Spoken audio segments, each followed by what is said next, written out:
Imaginez que vous êtes debout sur la côte gelée du Groenland. La température est de moins 30 degrés Celsius. Devant vous, un mur de glace massif s'étend à perte de vue. Blanc pur, ancien, apparemment éternel. C'est ce que tout le monde pense que le Groenland est. Juste de la glace. Juste une terre gelée et désertique. Juste un territoire arctique vide que personne ne veut vraiment. Mais sous vos pieds, enfouis sous 2 km de glace et de roches gelées, se trouve quelque chose qui va remodeler toute l'économie mondiale. Des billions de dollars de terres rares, les minéraux exacts qui alimentent votre smartphone, votre voiture électrique, vos éoliennes, vos systèmes de défense militaire, les mêmes éléments que la Chine contrôle actuellement à 70% au niveau mondial. Le Groenland n'est pas juste de la glace, c'est la plus grande réserve de ressources stratégiques du XXIe siècle, et c'est pour ça que les États-Unis veulent absolument le contrôler. Aujourd'hui, nous allons décortiquer pourquoi le Groenland est devenu l'enjeu géopolitique le plus important de la décennie. Nous allons vous montrer les trillions de dollars cachés sous la glace. Nous allons expliquer pourquoi la Chine et les États-Unis se battent pour l'influence arctique. Et nous allons révéler la transformation qui arrive quand la glace fond et que les richesses apparaissent. Ceci n'est pas une histoire sur le changement climatique. C'est une histoire sur l'argent, le pouvoir et le futur de la technologie mondiale. Bienvenue dans la ruée vers l'or arctique. Pour comprendre pourquoi le Groenland est soudainement si important, vous devez comprendre les terres rares. Les terres rares sont un groupe de 17 éléments chimiques avec des noms que personne ne peut prononcer. Néodyme, dysprosium, praséodyme, terbium. Ces noms ne signifient rien pour vous, mais ces éléments sont dans tout ce que vous utilisez. Votre iPhone contient au moins 8 terres rares différentes. Les aimants dans les moteurs de voitures électriques nécessitent du néodyme et du dysprosium. Les éoliennes géantes utilisent des tonnes de ces matériaux. Les systèmes de guidage de missiles, les radars militaires, les satellites, tout dépend des terres rares. Le problème, c'est qu'il n'y a qu'un seul fournisseur dominant dans le monde. La Chine contrôle actuellement 70% de la production mondiale de terres rares et 90% du raffinage. Ils ne dominent pas parce qu'ils ont plus de réserves. Ils dominent parce qu'ils ont construit l'infrastructure il y a 30 ans, quand personne d'autre ne se souciait de ces minéraux. La Chine a accepté la pollution environnementale massive. Ils ont accepté les coûts de démarrage énormes, et maintenant, ils contrôlent la chaîne d'approvisionnement mondiale. Cela donne à la Chine un pouvoir économique et stratégique énorme. Si demain la Chine décide de couper les exportations de terres rares vers les États-Unis, l'industrie technologique américaine s'arrête immédiatement. Tesla ne peut pas fabriquer de voitures. Apple ne peut pas fabriquer d'iPhone. Lockheed Martin ne peut pas fabriquer de systèmes de missiles. L'économie américaine dépend complètement de la Chine pour ses matériaux critiques. C'est une vulnérabilité stratégique massive. Les États-Unis le savent, l'Europe le sait. C'est pourquoi ils cherchent désespérément des alternatives. Et c'est là que le Groenland entre en jeu. Des études géologiques récentes montrent que le Groenland possède potentiellement les plus grandes réserves inexploitées de terres rares au monde. On parle de dépôts estimés à des trillions de dollars. Le projet Kvanefjeld, dans le sud du Groenland, contient à lui seul des réserves estimées de néodyme, de praséodyme et d'autres éléments critiques. Le projet Tanbreez possède d'énormes dépôts de terres rares, lourdes, les plus précieuses et les plus rares. Si ces projets sont développés à grande échelle, le Groenland pourrait briser le monopole chinois. Les États-Unis et l'Europe auraient une source alternative sécurisée de minéraux critiques. La Chine perdrait son levier géopolitique. C'est un changement de jeu complet dans la rivalité technologique et militaire mondiale. Et maintenant, vous comprenez pourquoi le Groenland, cette île gelée avec 56 000 habitants, est soudainement l'endroit le plus important de la planète. Voici l'ironie brutale.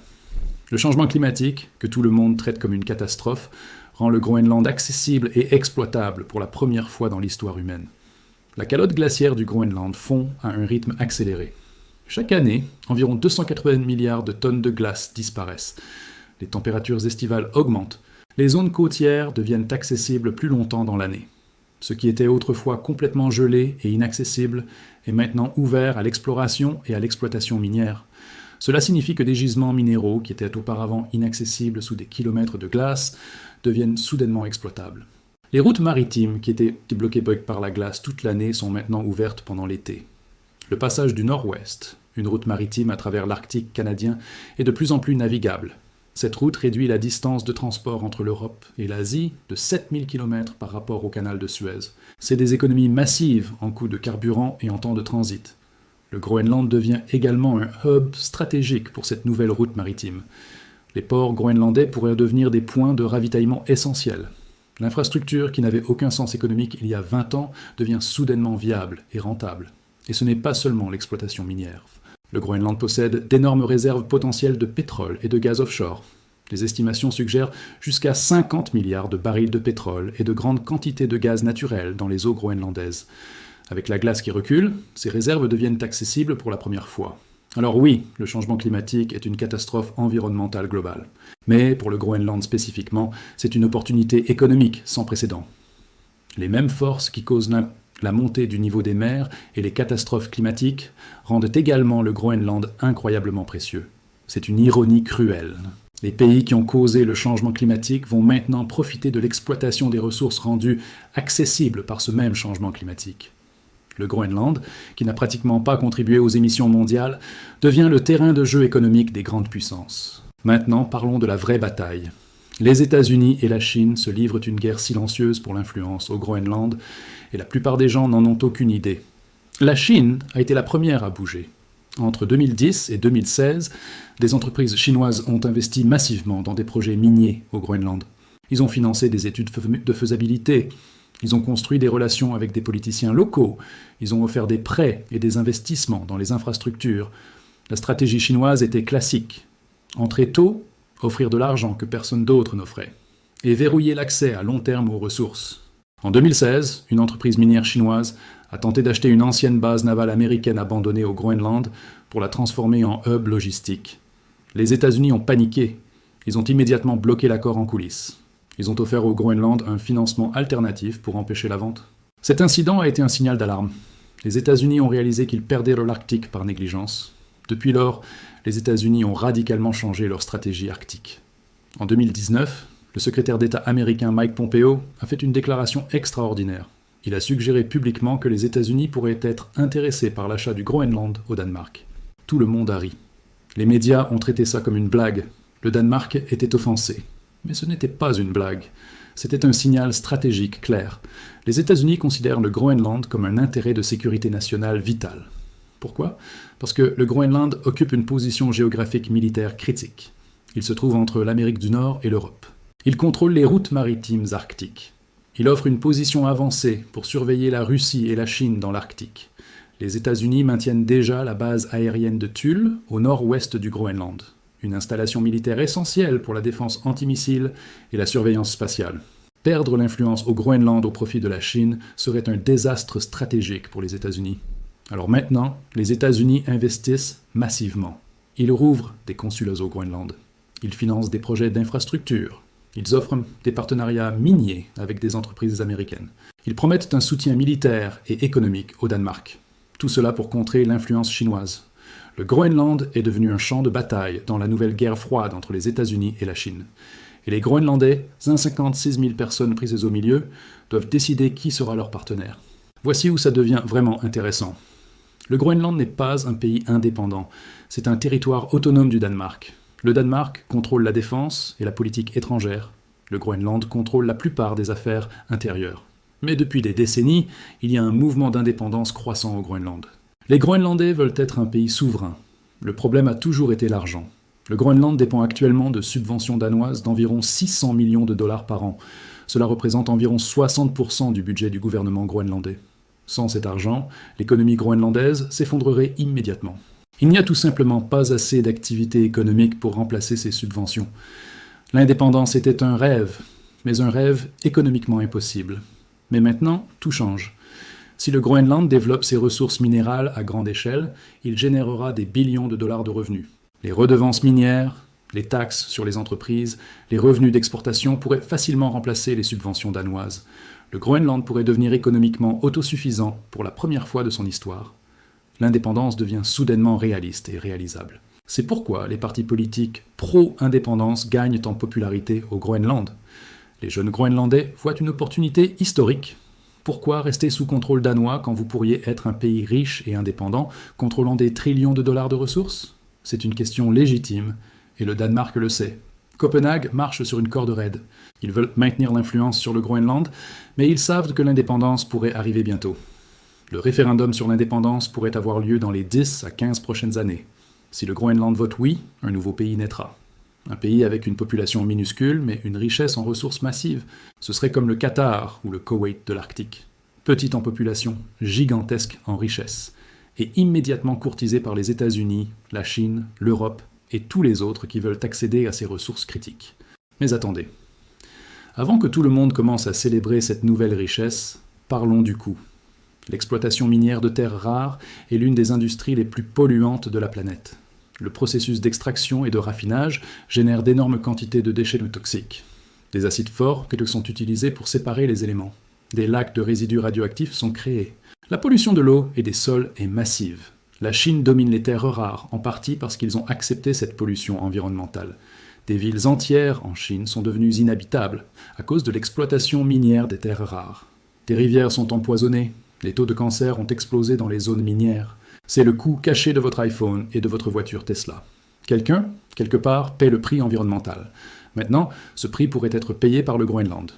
Le projet Kvanefjeld, le plus grand projet de terres rares du Groenland, contient également de l'uranium. L'extraction créera des déchets radioactifs. Les communautés locales sont terrifiées. Les pêcheurs craignent que la pollution détruise les stocks de poissons dont ils dépendent depuis des siècles. Les éleveurs de moutons craignent la contamination des terres. C'est une bataille entre développement économique et préservation environnementale. Le gouvernement groenlandais est déchiré. D'un côté, ils veulent désespérément les revenus pour financer l'indépendance. De l'autre, ils savent que la pollution pourrait détruire l'environnement pristine qui définit l'identité groenlandaise. En 2021, un nouveau gouvernement a été élu sur une plateforme anti-uranium. Ils ont immédiatement bloqué le projet Kvanefjeld. Les investisseurs ont perdu des millions. Le développement s'est arrêté net. Mais la pression économique est intense. Sans exploitation minière, pas d'indépendance. Sans indépendance, pas de contrôle sur leur propre destin. Le Groenland fait face au même dilemme que tous les pays en développement. Comment extraire des richesses sans détruire votre terre? Comment devenir riche sans devenir toxique? Jusqu'à présent, personne n'a trouvé la réponse. Et le Groenland devra probablement faire le même compromis terrible que tout le monde fait. Accepter un certain niveau de pollution en échange de richesses économiques. Parlons maintenant de quelque chose que peu de gens comprennent. Le Groenland ne concerne pas seulement ce qui est dans le sol. Il s'agit également de ce qui passe à côté. Les routes maritimes arctiques sont en train de devenir les autoroutes commerciales les plus importantes du XXIe siècle. Actuellement, le commerce maritime entre l'Europe et l'Asie passe par le canal de Suez où contourne l'Afrique. C'est long, coûteux et vulnérable au blocage, comme nous l'avons vu avec le Ever Given en 2021. Le passage du nord-ouest qui traverse l'Arctique canadien et la route maritime du nord qui longe la côte russe réduisent la distance entre l'Europe et l'Asie de 40%. Un navire allant de Rotterdam à Shanghai via le canal de Suez parcourt environ 21 000 km. Via l'Arctique, c'est seulement 13 000 km. C'est une économie massive en carburant, en temps et en coût d'exploitation. À mesure que la glace fond, ces routes deviennent navigables plus longtemps chaque année. Le Groenland se trouve directement sur ces routes. Il pourrait devenir un hub essentiel de ravitaillement, de réparation et de services logistiques. Des ports comme Nuuk pourraient se transformer en centres commerciaux majeurs. Les revenus portuaires, les taxes de transit, les services maritimes pourraient générer des milliards. Le Groenland pourrait devenir le Singapour de l'Arctique, un petit territoire stratégiquement placé qui devient extrêmement riche en contrôlant le commerce de transit. La Chine l'a déjà compris. Ils appellent leur stratégie arctique la route de la soie polaire, une extension de leur initiative Belt and Road. Ils investissent dans des ports arctiques en Islande, en Norvège, et tentent de s'implanter au Groenland. La Russie développe agressivement son infrastructure arctique. Ils construisent des brise-glaces, des ports et des bases militaires le long de la route maritime du Nord. Les États-Unis, traditionnellement dominants en puissance maritime, sont dramatiquement en retard dans l'Arctique. Ils ont seulement 2 brise-glaces lourds opérationnels. La Russie en a plus de 40. C'est un désavantage stratégique massif. Si les routes arctiques deviennent la norme et que la Russie et la Chine contrôlent l'infrastructure, les États-Unis perdent une partie énorme de leur pouvoir maritime global. C'est inacceptable pour Washington. C'est pourquoi le Groenland devient si critique. Contrôler le Groenland signifie influencer qui contrôle les routes arctiques. Alors résumons. Le Groenland n'est pas juste de la glace. C'est la plus grande réserve inexploitée de terres rares au monde, des minéraux essentiels pour toute technologie moderne. C'est une position stratégique contrôlant les nouvelles routes maritimes arctiques qui vont redéfinir le commerce mondial. C'est un territoire avec d'énormes réserves potentielles de pétrole et de gaz. Et c'est un territoire sur le point de devenir potentiellement un nouveau pays indépendant, contrôlant des trillions de dollars de richesses. Les États-Unis et la Chine se battent pour l'influence, parce qu'ils savent que celui qui contrôle le Groenland contrôle une partie du futur technologique et stratégique. Le changement climatique, tragiquement, rend tout cela possible en fondant la glace qui cachait ses ressources pendant des millénaires. Le Groenland fait face à un choix impossible entre richesse économique et préservation environnementale. Et 56 000 personnes tiennent soudainement un levier géopolitique massif qu'ils n'avaient jamais eu auparavant. Ce qui se passe au Groenland dans les 10 prochaines années va façonner l'équilibre du pouvoir mondial. Si le Groenland s'aligne avec les États-Unis, la Chine perd son monopole sur les terres rares et l'Amérique sécurise son futur technologique. Si le Groenland travaille avec la Chine, les États-Unis font face à une vulnérabilité stratégique majeure dans leur propre arrière-cour arctique. Si le Groenland devient indépendant et joue les deux côtés, il pourrait devenir extraordinairement riche, mais aussi un point chaud géopolitique dangereux. Une chose est certaine, le Groenland n'est plus une note de bas de page gelée dans les atlas mondiaux, c'est l'un des endroits les plus importants sur Terre. Les décisions prises là-bas, par une population plus petite que celle d'une ville moyenne, vont affecter la technologie que vous utilisez, les produits que vous achetez, et l'équilibre du pouvoir entre les superpuissances mondiales. Alors la prochaine fois que vous regardez une carte et que vous voyez le Groenland comme juste cette île blanche gelée, rappelez-vous. Sous cette glace se cache le futur, et tout le monde se bat pour le contrôler.